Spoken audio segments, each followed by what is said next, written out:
Now, when it comes to property, they say that the political scene, the decisions made by the leaders of the country, the leaders of the state, are instrumental in how the property performs. And of course, taxes make a big difference as to how a market will perform. So to that end, we've kind of got our pollies lined up, and we've got one of the big guns in politics around this neighbourhood, Isabel Redmond, with us today. She's the Leader of the Opposition. And Isabel, welcome to the show. Always a pleasure, Anthony. Now, Isabel, just a few things. We're obviously going to drill down into property, but before we do, just give us a snapshot, an exclusive on, where you were born and, and how you've ended up in the chair as Leader of the Opposition. Snapshot. Well, born fourth of 5 children on the outskirts of Sydney. Dad, a returned serviceman who built the house that I grew up in. Okay. And at the age of 21, I was studying law part-time at night because it was before the university fees were abolished, and working full-time. So managed to save some money and bought my first house when I was 21. Oh, fantastic. A 2-storey renovated terrace in Newtown in Sydney with its original lacework and fireplaces and things. I bet you'd wish you'd hung on to that. I do. I sold it. I sold it for $40,000 when I left Sydney, and to Frank Sartor, who went on to become a Labor planning minister. So my Liberal colleagues blame me for his parliamentary career. Right. Okay. Yeah, it'd be worth over $1 million now had I kept it. Anyway, so then you came to Adelaide? Came to South Australia and bought the house that I still live in, up in Stirling, and glad that I bought it then when I did. Quite an old but established and substantial home, and it's old homes, they're like the Harbour Bridge, they require constant work, and I'm still working on it. Fantastic. Now, you've just been speaking to the industry bodies about what's happening with taxes and so on. If you were to win the next election, and let's assuming that happens, what are the sort of things that you can do and can't do? You've been under immense lobbying with regard to land tax and the taxes. Can you just give us a snapshot of what the biggest difference between your approach and the incumbent approach to property taxes and so on? Yeah, well, for the 3rd year running, South Australia is the highest tax state. And that obviously is not only a disincentive for business, because things like work cover and payroll tax and those sorts of things, but land tax and property taxes in particular mean that we have lots of people leaving this state and taking their investments away. I had a guy came into my office recently, $15 million property portfolio. He came to tell me he's selling the lot and going to another state. And that, of course, then impacts upon the rental property availability and all that sort of stuff. Another guy at the Clipsal on the weekend approached me to say the same thing. He's taking his investments elsewhere because of land tax. Hey, it's pretty dangerous to be in the state box, isn't it, at the Clipsal, because you're going to get I can be clobbered. accosted by anyone. This was not actually, I was in the state box on Friday. This was at a private box on Sunday. But so, we recognise that property taxes are a major problem, and the tax system generally is a major problem. And we recognise the need to do something about it. But of course, the government has created such a debt.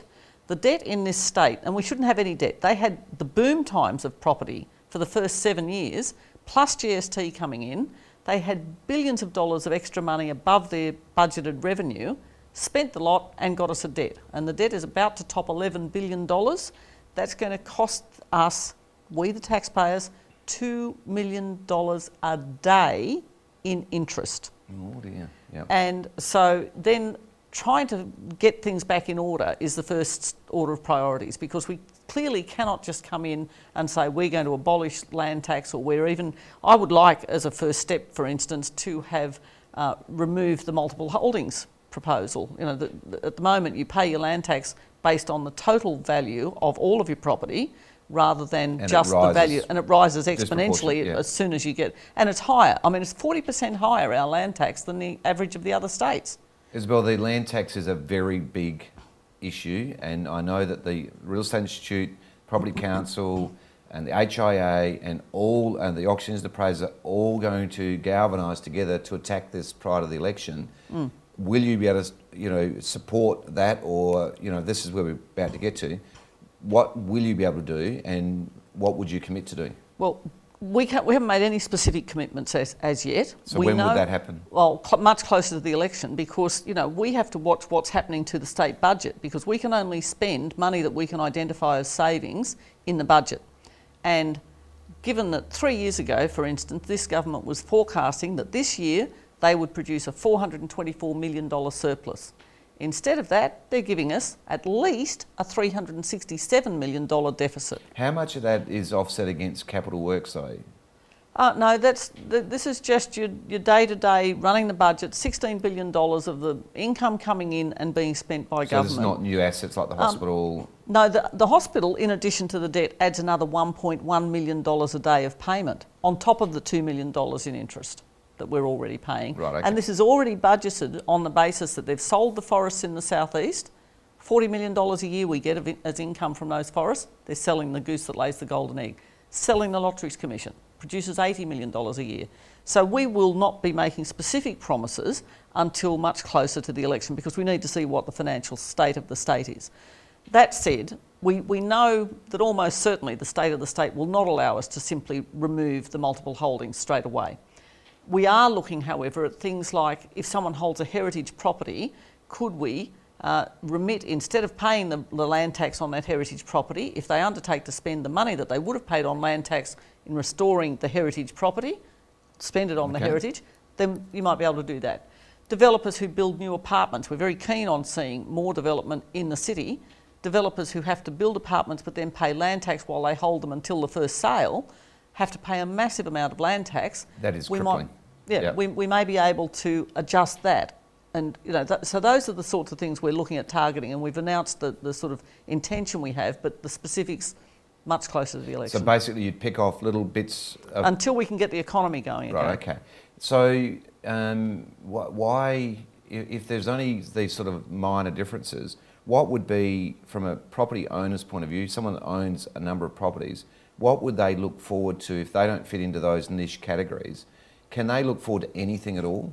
They can look forward to a longer term vision. I'm talking about when we instantly are coming in, this would be promises coming into the election, but the longer term vision obviously is to peg us back so that our rates and our taxes in this state, and particularly our property taxes, are on par with the other states, because that will stop people leaving the state in terms of investment. That will help to stimulate the property sector here.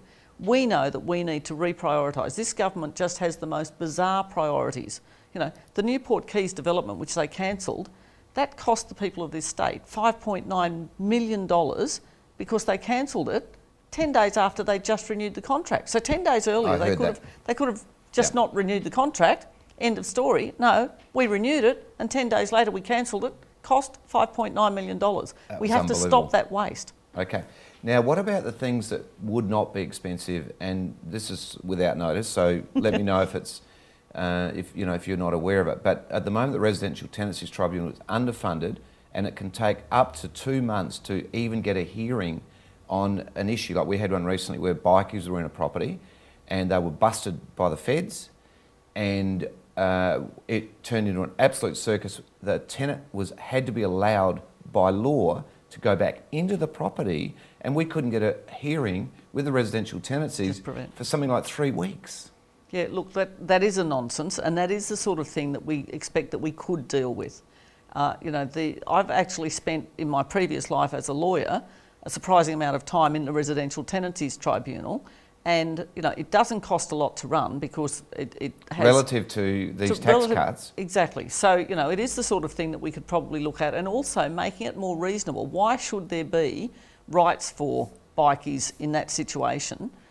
We need to be practical and sensible about the way we deal with those things, just as we need to be practical and sensible about the way we deal with heritage properties. I mean, it is a nonsense that we have properties which are empty, which could be usefully used, but because of all the heritage red tape, you can't actually use them, so they become derelict. Well, what's the point of having a heritage property? So you just need to have a practical approach, I think. Now, Isabel, we do want an exclusive, okay? Because this is an exclusive interview. Yes. So would you put on record that if you come into power, you will definitely give an overhaul of the Residential Tenancies Tribunal and the way it operates? Absolutely, happy to do that.